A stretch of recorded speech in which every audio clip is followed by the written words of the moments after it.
시청자 여러분 안녕하십니까. 서울시의회 플러스입니다. 첫 소식입니다.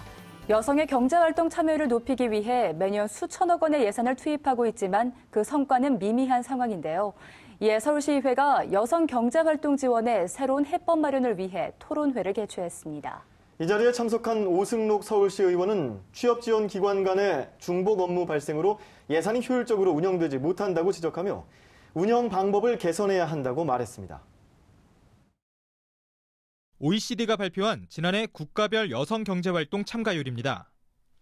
우리나라는 평균보다도 낮은 58.4%, 35개 회원국 중 31위로 최하위권에 포함됐습니다. 정부와 지방자치단체가 매년 수천억 원의 예산을 투입해 여성의 경제활동 참여를 지원하고 있지만 참가율 증가는 미미해 수년째 최하위권을 벗어나지 못하고 있습니다.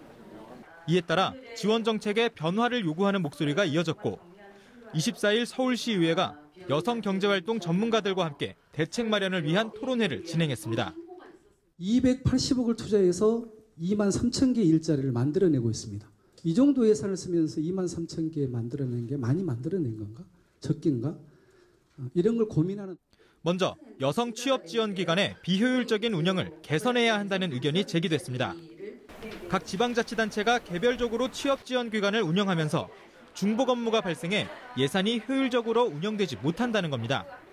50플러스 센터도 생기고 백화점에 문화센터도 있고 주민자치센터도 있고 기능들이 이제 중복되는 것들이 많이 생겼습니다. 이런 그 유사 기능들을 이제 좀 정비를 해야 될 부분이 있다라고 생각을 하고요. 일자리 전문기관으로서 좀 재편돼야 되지 않느냐. 취업 지원 대상을 확대해야 한다는 제안도 나왔습니다. 여성 직업 교육이 주로 중장년층을 대상으로 해 경력 단절 여성이나 청년층을 위한 프로그램은 부족하다는 겁니다.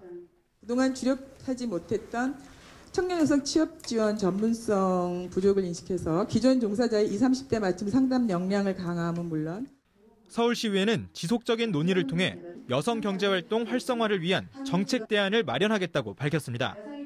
또 취업 현장과의 소통 기회를 늘려 여성 일자리의 질 향상을 위해서도 노력하겠다고 말했습니다.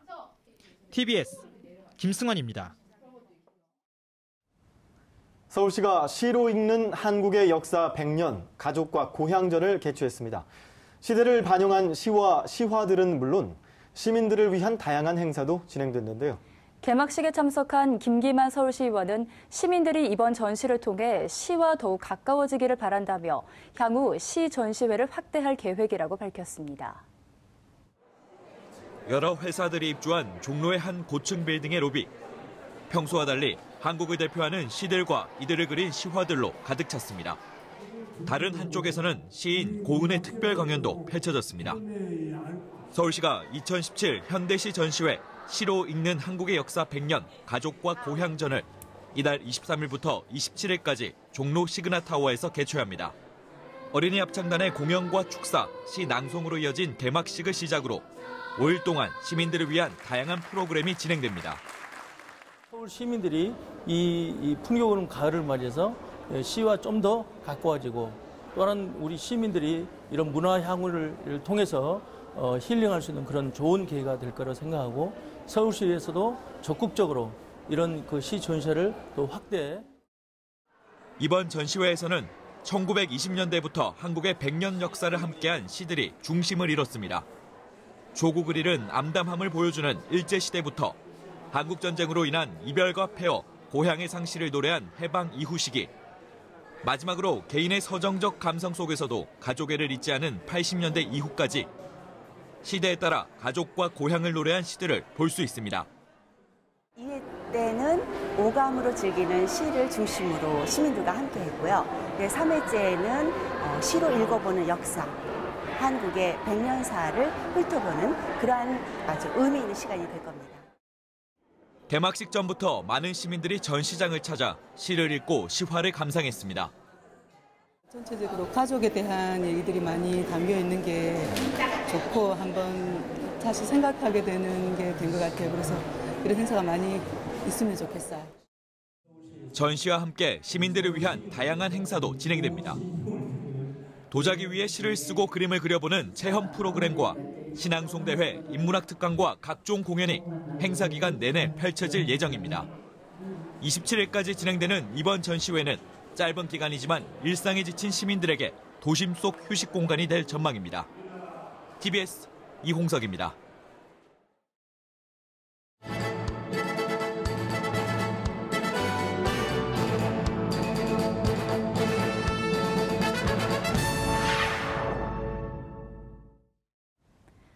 서울시와 자매도시인 타이베이시의 초청으로 서울시 의원들로 구성된 대표단이 대만의 4차 산업 정책 현장을 방문했습니다. 지난 16일부터 5일간 방문한 대표단은 타이베이 도로 파이프라인 정보센터를 방문해 도로교통 정보관리 시스템을 시찰하고 정책을 조사했습니다. 이어 타이베이 경제부 산업개발국과 VR 아케이드 시설인 바이브랜드를 각각 방문해 서울과 대만의 AR과 VR 산업 연계 방안을 모색했습니다. 또한 회기 중인 타이베이 시의회 회의를 방청하고 만찬에 참석해 양 도시 간의 정책 교류 방안을 논의했습니다. 서울시의회 민생실천위원회는 지난 23일 출근길이 행복한 새로운 공직문화 만들기 토론회를 개최했습니다. 이번 토론회는 지난 2011년 이후 계속되고 있는 공무원 자살에 대한 대책을 마련하기 위해 기획됐습니다. 이날 자리에는 서울시 의원을 비롯해 김종욱 정무부 시장, 서울시 공무원 노동조합 신용수 위원장 등이 참석했고 공조직 문화 조성을 위한 정책 제언과 서울시 공무원의 자존감 상실 실태 분석과 대응 방안 등이 발표됐습니다. 이번 토론회의 좌장을 맡은 박운기 민생실천위원장은 서울시의회 차원에서 공직문화 개선을 위해 보다 나은 근무 환경을 만들겠다고 밝혔습니다. 박양숙 보건복지위원장이 서울시의회를 대표해 서울시 공공보건의료재단 출범을 축하했습니다. 전국 최초로 설립되는 이 재단은 서울시 보건의료 정책에 대한 연구 개발과 시립병원 경영 개선 및 기술 지원 등 컨트롤타워 역할을 수행할 예정입니다. 개관식에 참석한 박 위원장은 전국 최초 공공보건의료재단이 출범하기까지의 에피소드를 소개하며 의료 공공성 강화 문제를 비롯해 그동안 제기됐던 여러 문제들이 재단을 통해 해결되길 바란다고 기대감을 나타냈습니다. 서울시의회 강구덕 의원이 지난 26일 TBS FM 서울 속으로에 출연해 청취자들과 만났습니다. 서울시의회 교육위원회 소속이자 금천구를 지역구로 둔 강 의원은 그동안의 삶과 시의원으로서의 활동을 시민들에게 전했습니다. 이날 금천구 지역 내 마을버스 배차 간격 문제와 가산 디지털 단지 교통난을 해소해달라는 지역 주민의 민원에 대해 강 의원은 조속한 해결을 약속했습니다. 또 금천구 시흥동의 중학교 재배치를 통해 관내 중학생들의 원거리 통학 문제를 해결했다며 의정활동의 성과도 함께 전했습니다. TBS FM 서울 속으로는 평일 오전 11시부터 12시까지 진행되며 목요 데이트에서는 서울시의회 초선 의원들을 초대해 시민과 한 걸음 더 가까워지는 자리를 마련하고 있습니다. 다음 주에는 교통위원회 김태수 의원이 출연할 예정입니다.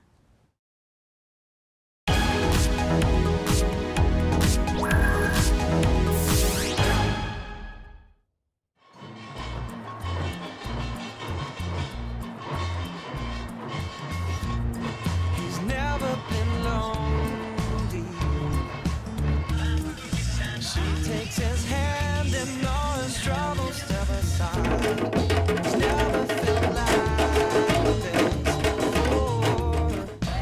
네. 다리가 더 뒷다리가 많이 찼어요.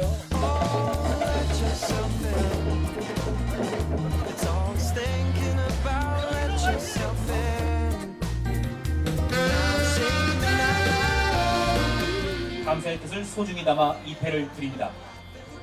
네, 여러분 역시 큰 박수 부탁드리도록 하겠습니다. 저에게 감사패를 주신 모든 우리 중국 동민들께 감사드리고 앞으로도 이 축제가 계속 이어져서 우리 중곡동 간대골 축제가 우리 동민들에게 정말 무한한 행복을 전할 수 있는 화합의 장이 됐으면 좋겠습니다. 화이팅! She lightens up his morning. All of his plans seem so damn easy to decide. It's not about just feeling lonely. It's more. Just give it. 너무 재밌지 않아요? 지역 축제가? 그쵸? 네, 간대골 축제 너무 좋고요. 근데 조금 날씨가 우리를 도와주네요. 어제까지만 해도 춥고 바람이 불었는데 감사합니다. 사랑한다면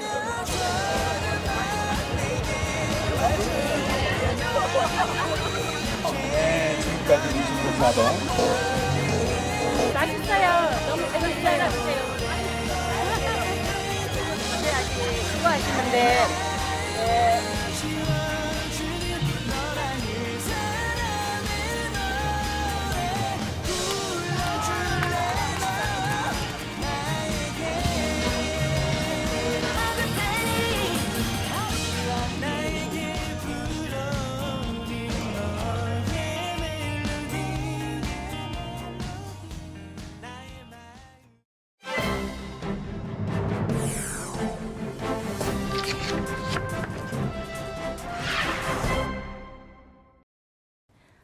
서울시의회 의정 활동에는 의원 개개인의 활동이나 여러 상임위원회 활동이 있겠지만 본회의 역시 핵심 의정 활동 중에 하나일 텐데요. 이 회의를 가능하게 하는 가장 중요한 요소는 바로 의원들의 참여도겠죠. 그래서 오늘은 재적 의원 수와 재석 의원 수, 그리고 의사 정족수와 의결 정족수에 대해 알아보겠습니다. 네, 먼저 재적 의원 수는 어떻게 설명할 수 있을까요? 네. 재적 의원수란 당의 지방의회 의원으로 선출되어 의원 신분을 가지는 의원수를 말하는데요. 서울시의회 재적 의원수는 지난 5월 9일 구로구 제3선거구 보궐선거로 당선된 황규복 의원을 포함해 현재 제9대 후반기 기준으로 총 106명입니다. 그리고 이 의원들이 의원 신분을 박탈당하지 않는 이상 구속 또는 해외 일정으로 회의에 참석하지 못하게 되더라도 재적 의원 수에는 당연히 포함됩니다. 그리고 이 106명의 현역 의원 중 당일 회의에 참석하고 있는 의원 수를 뜻하는 말이 바로 재석 의원 수입니다. 네, 그럼 재석 의원 수는 같은 회기에 열리는 회의에서도 매일매일 참석하는 의원 수에 따라 달라질 수가 있겠네요. 그렇다면 이 106명의 의원 중에 재적 의원의 절반에도 미치지 못하는 10명 혹은 20명이 참석하더라도 그 회의는 진행이 되는 건가요? 그렇지 않습니다. 중요한 사안이 오가는 자리인데 극소수의 인원이 논의하고 결정할 수는 없겠죠. 그래서 의사 종족수, 의결 정족수라는 말이 있는데요. 회의를 개의하는 데 필요한 최소한의 의원 수를 의사 정족수라고 합니다. 재적 의원의 3분의 1 이상이 출석해야만 개회 또는 개의가 가능해지고요.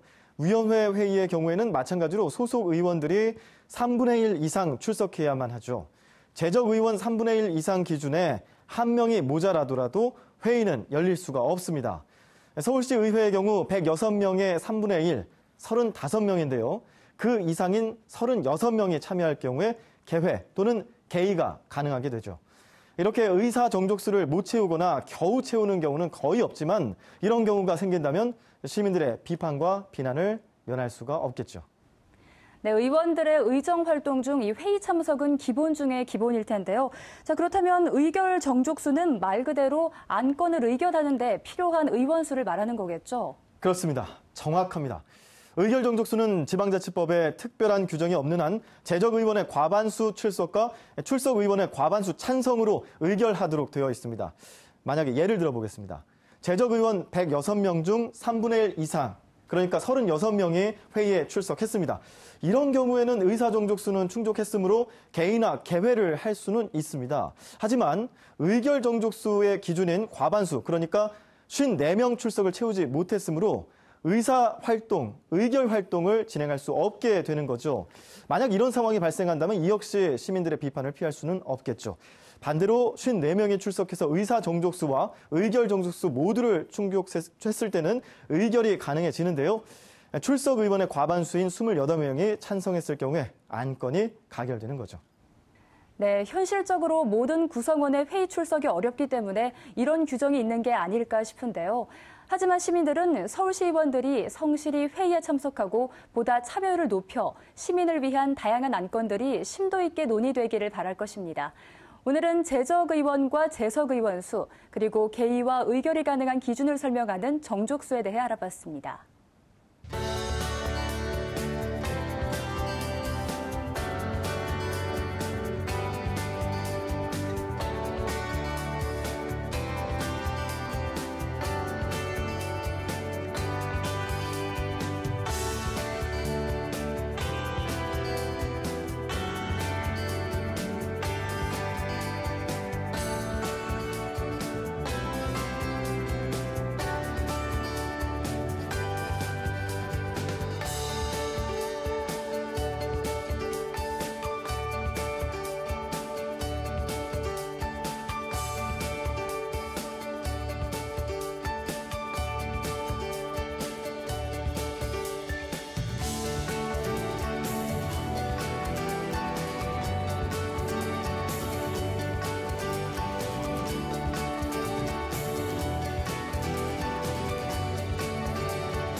서울시의회 플러스 준비한 소식은 여기까지입니다. 다음 시간 더 알찬 소식으로 찾아뵙겠습니다. 함께해 주신 여러분 고맙습니다.